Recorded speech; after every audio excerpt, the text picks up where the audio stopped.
Welcome to Somnus Therapy's Sleep Stories.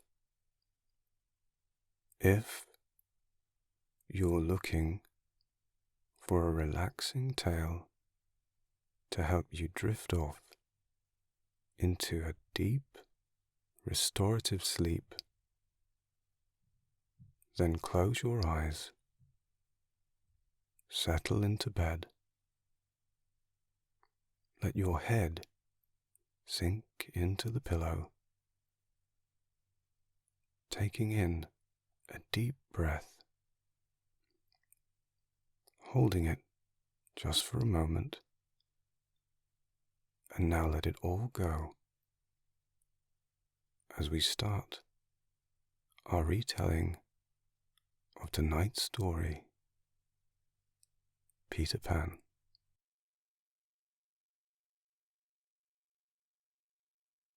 Chapter 1. Peter Breaks Through. All children, except one, grow up. They soon know that they will grow up, and the way Wendy knew was this. One day, when she was 2 years old, she was playing in a garden, and she plucked another flower and ran with it to her mother. I suppose she must have looked rather delightful, for Mrs. Darling put her hand to her heart and cried, "Oh, why can't you remain like this forever?" This was all that passed between them on the subject, but henceforth Wendy knew that she must grow up. You always know after you are 2. 2 is the beginning of the end. Of course, they lived at 14, and until Wendy came, her mother was the chief one. She was a lovely lady, with a romantic mind and such a sweet, mocking mouth. Her romantic mind was like the tiny boxes, one within the other, that come from the puzzling East. However many you discover, there is always one more. And her sweet mocking mouth had one kiss on it that Wendy could never get, though there it was, perfectly conspicuous in the right-hand corner. The way Mr. Darling won her was this. The many gentlemen who had been boys when she was a girl discovered simultaneously that they loved her, and they all ran to her house to propose to her, except Mr. Darling, who took a cab and nipped in first, and so he got her. He got all of her, except the innermost box and the kiss. He never knew about the box, and in time he gave up trying for the kiss. Wendy thought Napoleon could have got it, but I can picture him trying, and then going off in a passion, slamming the door. Mr. Darling used to boast to Wendy that her mother not only loved him, but respected him. He was one of those deep ones who know about stocks and shares. Of course, no one really knows, but he quite seemed to know, and he often said stocks were up and shares were down in a way that would have made any woman respect him. Mrs. Darling was married in white, and at first she kept the books perfectly, almost gleefully, as if it were a game. Not so much as a Brussels sprout was missing, but by and by whole cauliflowers dropped out, and instead of them there were pictures of babies without faces. She drew them when she should have been totting up. They were Mrs. Darling's guesses. Wendy came first, then John, then Michael. For a week or 2 after Wendy came, it was doubtful whether they would be able to keep her, as she was another mouth to feed.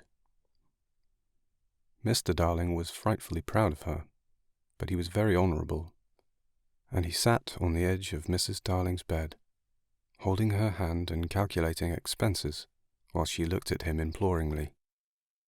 She wanted to risk it, come what might, but this was not his way. His way was with a pencil and a piece of paper, and if she confused him with suggestions, he had to begin at the beginning again. "Now don't interrupt," he would beg of her. "I have £1.17 here, and 2 and 6 at the office. I can cut off my coffee at the office, say 10 shillings, making 2, 9 and 6. With your 18 and 3 makes 397. With 500 in my checkbook makes 897. Who is that moving? 897. Dot and carry 7. Don't speak. My own and the pound you lent to that man who came to the door. Quiet, child. Dot and carry. Child. There, you've done it. Did I say 997? Yes, I said 997. The question is, can we try it for a year on 9 and 7? Of course we can, George, she cried. But she was prejudiced in Wendy's favour, and he was really the grander character of the two. Remember Mumps? He warned her almost threateningly, and off he went again. Mumps, £1, that is what I have put down. But I dare say it will be more like 30 shillings. Don't speak. Measles, 1.5. German measles, half a guinea, makes 2.15.6. Don't waggle your finger. Whooping cough, say 15 shillings. And so on it went, and it added up differently each time. But at last, Wendy just got through, with mumps reduced to 12.6, and the 2 kinds of measles treated as 1. There was the same excitement over John, and Michael had an even narrower squeak, but both were kept, and soon you might have seen the 3 of them going in a row to Miss Fulsom's kindergarten school, accompanied by their nurse. Mrs. Darling loved to have everything just so, and Mr. Darling had a passion for being exactly like his neighbours. So, of course, they had a nurse. As they were poor, owing to the amount of milk the children drank, this nurse was a prim Newfoundland dog called Nana, who had belonged to no one in particular until the Darlings engaged her. She had always thought children important, however, and the Darlings had become acquainted with her in Kensington Gardens, where she spent most of her spare time peeping into perambulas, and was much hated by careless nursemaids, whom she followed to their homes and complained of to their mistresses. She had proved to be quite a treasure of a nurse. How thorough she was at bath time, and up at any moment of the night if one of her charges made the slightest cry. Of course her kennel was in the nursery. She had a genius for knowing when a cough is a thing to have no patience with, and when it needs stocking around your throat. She believed to her last day in old-fashioned remedies, like rhubarb leaf, and made sounds of contempt over all this newfangled talk about germs and so on. It was a lesson in propriety to see her escorting the children to school, walking sedately by their side when they were well behaved, and butting them back into line if they strayed. On John's footer days, she never once forgot his sweater, and she usually carried an umbrella in her mouth in case of rain. There is a room in the basement of Miss Fulsom's school where the nurses wait. They sat on forms while Nana lay on the floor, but that was the only difference. They affected to ignore her as of an inferior social status to themselves, and she despised their light talk. She resented visits to the nursery from Mrs. Darling's friends, but if they did come, she first whipped off Michael's pinafore and put him into the one with the blue braiding, and smoothed out Wendy and made a dash at John's hair. No nursery could possibly have been conducted more correctly, and Mr. Darling knew it, yet he sometimes wondered uneasily whether the neighbours talked. He had his position in the city to consider. Nana also troubled him in another way. He had sometimes a feeling that she did not admire him. "I know she admires you tremendously, George," Mrs. Darling would assure him, and then she would sign to the children to be specially nice to father. Lovely dances followed, in which the only other servant, Lisa, was sometimes allowed to join in. Such a midget she looked in her long skirt and maid's cap, though she had sworn, when engaged, that she would never see 10 again. The gaiety of those romps, and the gayest of all was Mrs. Darling, who would pirouette so wildly that all you could see of her was the kiss, and then if you had dashed at her, you might have got it. There was never a simpler, happier family until the coming of Peter Pan. Mrs. Darling first heard of Peter when she was tidying up her children's minds. It is the nightly custom of every good mother, after her children are asleep, to rummage in their minds and put things straight for next morning, repacking into their proper places the many articles that have wandered during the day. If you could keep awake, but of course you can't, you would see your own mother doing this, and you would find it very interesting to watch her. It is quite like tidying up drawers. You would see her on her knees, I expect, lingering humorously over some of your contents, wondering where on earth you had picked this thing up, making discoveries, sweet and not so sweet, pressing this to her cheek as if it were as nice as a kitten, and hurriedly stowing that out of sight. When you wake in the morning, the naughtiness and evil passions with which you went to bed have been folded up small and placed at the bottom of your mind, and on the top, beautifully aired, are spread out your prettier thoughts, ready for you to put on. I don't know whether you have ever seen a map of a person's mind. Doctors sometimes draw maps of other parts of you, and your own map can become intensely interesting, but catch them trying to draw a map of a child's mind, which is not only confused, but keeps going round all the time. There are zigzag lines on it, just like your temperature on a card, and these are probably roads in the island, for the Neverland is always more or less an island, with astonishing splashes of colour here and there, and coral reefs and rakish-looking craft in the offing, and savages and lonely lairs, and gnomes who are mostly tailors, and caves through which a river runs, and princes with 6 elder brothers, and a hut fast going to decay, and one very small old lady with a hooked nose. It would be an easy map, if that were all. But there is also first day at school, religion, fathers, the round pond, needlework, murders, hangings, verbs that take the dative, chocolate pudding day, getting into braces, say 99 threepence for pulling out your tooth yourself, and so on. And either these are part of the island, or they are another map showing through, and it is all rather confusing, especially as nothing will stand still. Of course, the Neverlands vary a good deal. John's, for instance, had a lagoon with flamingos flying over it, at which John was shooting, while Michael, who was very small, had a flamingo with lagoons flying over it.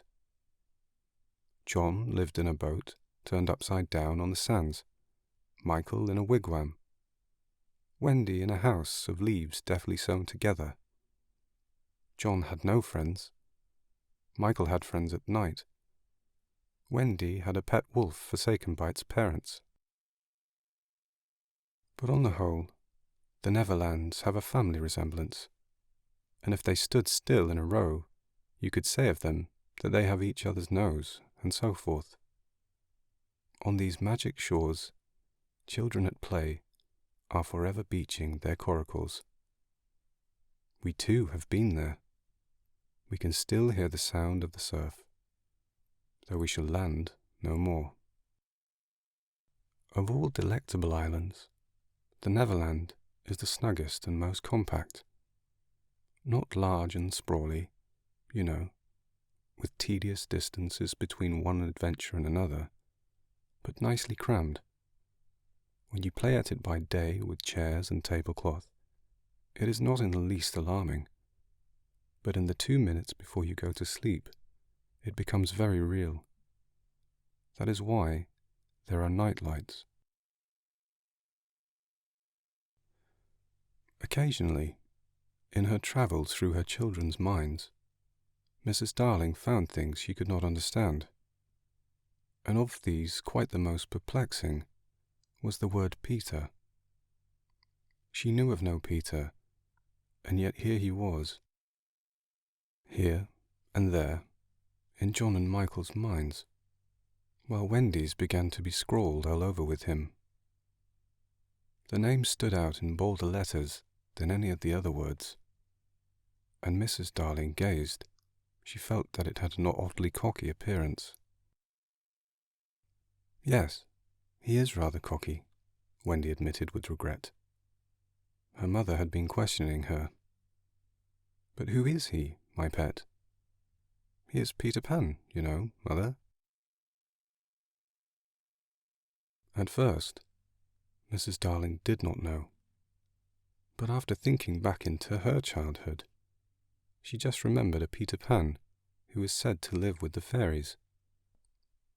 There were odd stories about him, as that when children died, he went part of the way with them, so they should not be frightened. She had believed in him at the time, but now she was married and full of sense. She quite doubted whether there was any such person. Besides, she said to Wendy, he would be grown up by this time. Oh no, he isn't grown up, Wendy assured her confidently, and he is just my size. She meant that he was her size in both mind and body. She didn't know how she knew, she just knew it. Mrs. Darling consulted Mr. Darling, but he smiled pooh-pooh. Mark my words, he said. It is some nonsense Nana has been putting into their heads. Just the sort of idea a dog would have. Leave it alone, and it will blow over. But it would not blow over, and soon the troublesome boy gave Mrs. Darling quite a shock. Children have the strangest adventures without being troubled by them. For instance, they may remember to mention, a week after the event happened, that when they were in the wood, they had met their dead father and had a game with him. It was in this casual way that Wendy one morning made a disquieting revelation. Some leaves of a tree had been found on the nursery floor, which certainly were not there when the children went to bed, and Mrs. Darling was puzzling over them when Wendy said, with a tolerant smile, I do believe that is Peter again. Whatever do you mean, Wendy?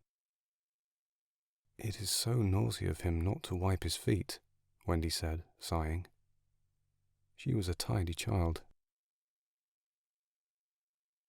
She explained, in a quite a matter-of-fact way, that she thought Peter sometimes came to the nursery in the night and sat on the foot of her bed and played on his pipes to her. Unfortunately, she never woke, so she didn't know how she knew. She just knew. What nonsense you talk, precious. No one can get into the house without knocking.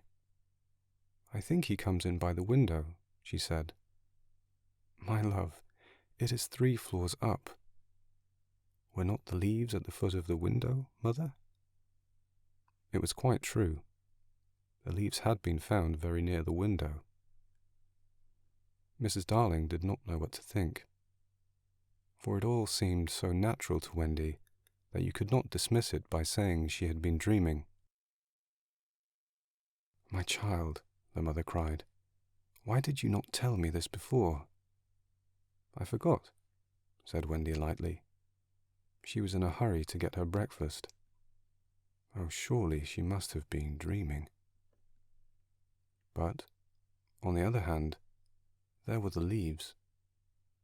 Mrs. Darling examined them very carefully. They were skeleton leaves, but she was sure that they did not come from any tree that grew in England. She crawled about the floor, peering at it with a candle for marks of a strange foot. She rattled the poker up the chimney and tapped the walls.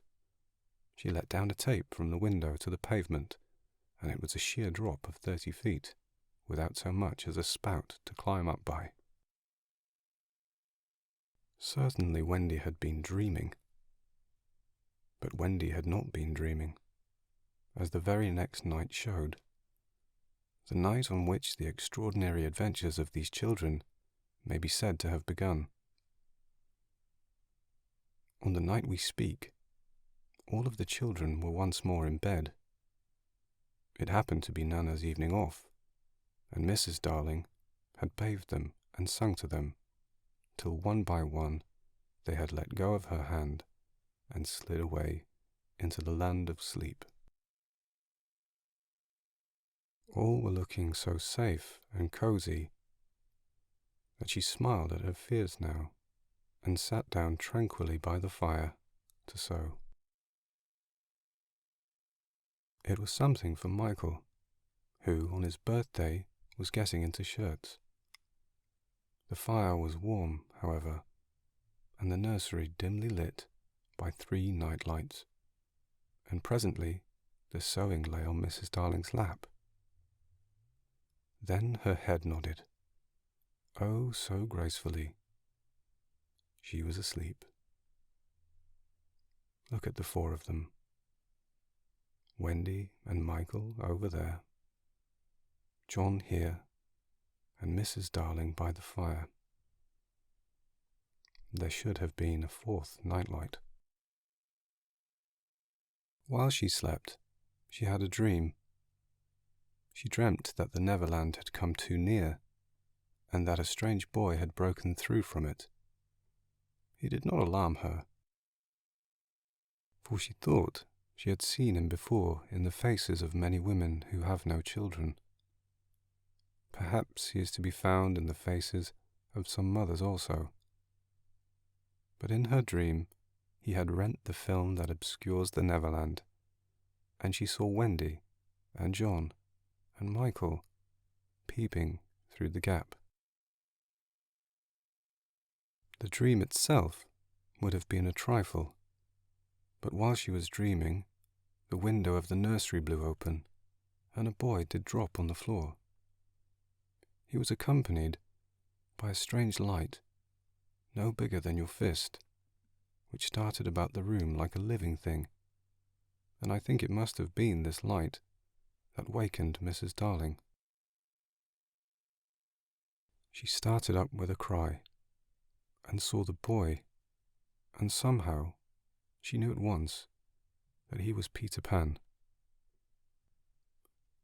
If you, or I, or Wendy had been there, we should have seen that he was very like Mrs. Darling's kiss.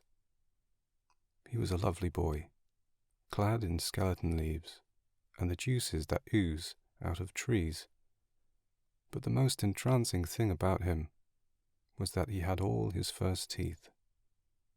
When he saw she was a grown-up, he gnashed the little pearls at her.